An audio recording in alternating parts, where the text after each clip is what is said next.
Welcome back, and you'll notice there's something on the on the on the workbench here this afternoon. It's finished. I have finished the Farquhar's dairy. The last thing to go on was a telephone pole with 3 transformers that sits right back here in the corner. Yesterday I put gravel around this side and grass along the back, like weeds and stuff. And so what I'm going to do is I'm going to give you a quick tour.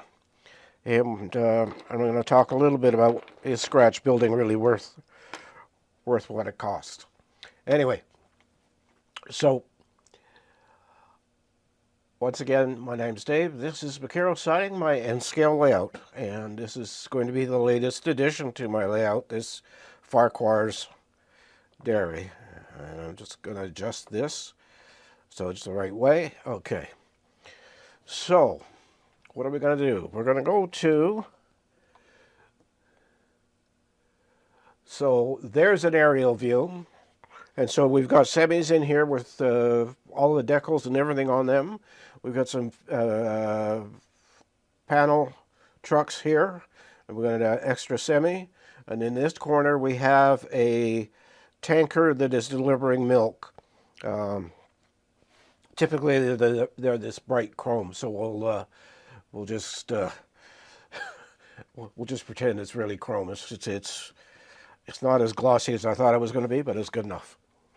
So let's go to 7, and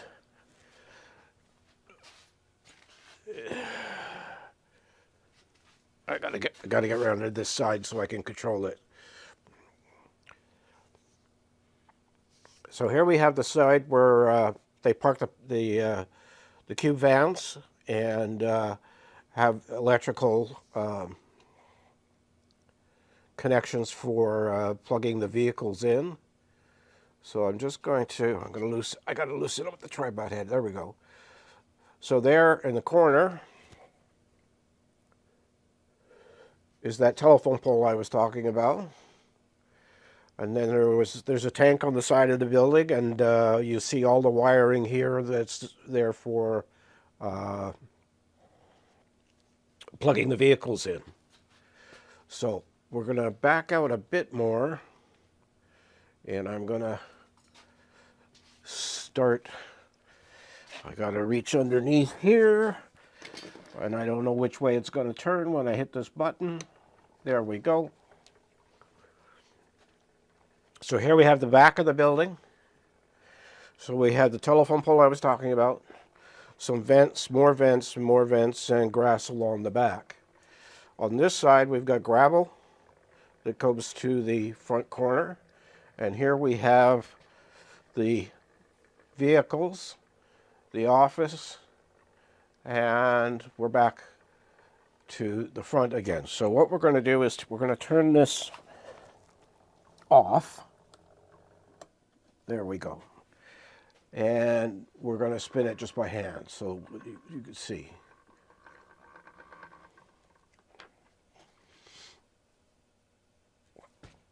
I just realized something. Sorry folks. It's the reason that roof isn't glued down, because it goes this way with the vents at the front, not at the back. And so okay, the side with the gravel. And we'll just get the trucks there, and we'll zoom in a bit so you can see them. This is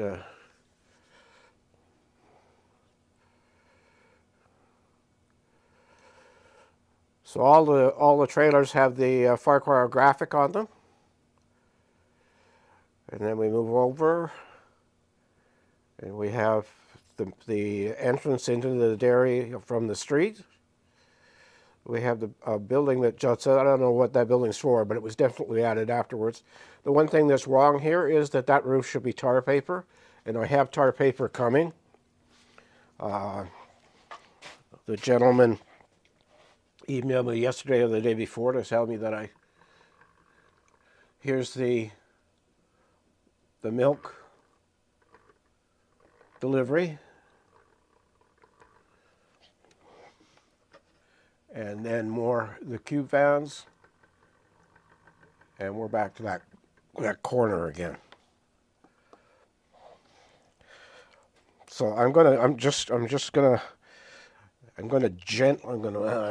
gotta figure this out. Okay, hang on. None of the vehicles are glued down.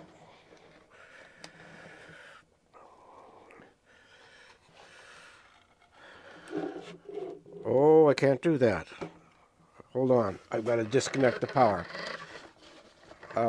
Actually, before I disconnect the power, let's just see what it looks like with the with its lights. And we'll come back here, and you see the light above that entrance there. There's a light there, and there's a light, 3 lights there. Now those are all fiber optic. The one in the center of the screen right now is actually a purchased one that I cannibalized and made into a. It is not sitting on the telephone pole. It is actually coming out of the roof, that you can see there. Okay, so now I can disconnect the power. Just give me a sec.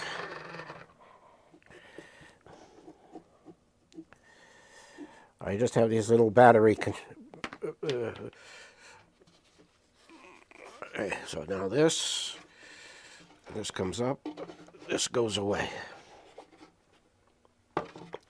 And I'll just put it down on top of the turntable so we can still.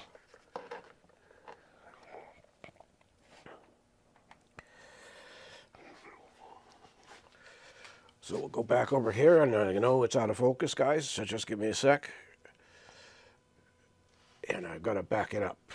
Back wide is out this way. Yeah, there we go.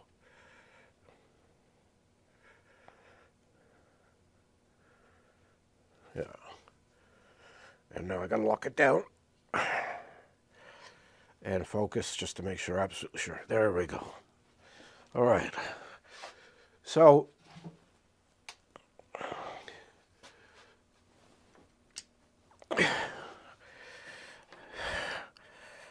the question I had was, is scratch building worth the money? Well, if I was to list the machinery I use, my printer, my 3D printers, my laser printers, and everything else, the answer is no. It's just, I mean, to make one small building, if that's all you're going to do, don't do it. Don't do it. Be prepared to be a scratch builder and to build as many of your structures as scratch built. It's, I think it's very rewarding. I have a huge amount of research in a folder on this building. I had local people sending me pictures of things that I couldn't get a picture of. Somebody sent me a picture of the way the roof is structured, and that made a big difference because this section of the roof was not correct. It didn't have 2 layers, so that really helped. The vehicles, and let's go to, where am I going? Am I going to 7? I think I'm going to 7. The vehicles are, that's, okay, I got to figure it out here. The middle one's 3D printed. The one over here is 3D printed. And the semi over here is 3D printed. And the panel vans and 2 of the semis over here are from Showcase Miniatures. So I had to buy those. So there's that cost. So I think with shipping, and I bought 2 different things. I bought the telephone poles from Showcase, and I bought the vehicles from Showcase. The trailers are all 3D printed. All of these are 3D printed trailers. That box and this box over here, whoops, put my hand on this box, and this box came with the showcase kit. But it's there's a reward in building something that nobody else has, and that's what I always look at it when I start a scratch build. This will now go and sit on the layout and be part of the history of the layout, and in a way the history of Espanola and the Farquhar dairy. I really enjoy scratch building. But again, you know, I've got a laser cutter, which is not a cheap toy to have. I've got a 3D printer, or a 3D resin printer, and a 3D filament printer. Neither of those are inexpensive. So if you add up all of the equipment that was used and some of the purchased plastic and purchased details, it costs more than it is. But I think really it's uniqueness that makes it worth building. So this isn't going to be a long video. I'm not going to get on a soapbox about scratch building. I just wanted to share a couple of my thoughts on it. So this building will now go onto the layout. I will need to find a spot for it. I will need to create a road that attaches to the other roads in the on the layout itself. I know where it's going to go in terms of the spot. It's going to have sort of the same location as the real one does. The real one has railway tracks along the back here, but it is not serviced by the railway. They're just part of the short line that is the Huron Central. So, with that said, what are we doing next week? We are doing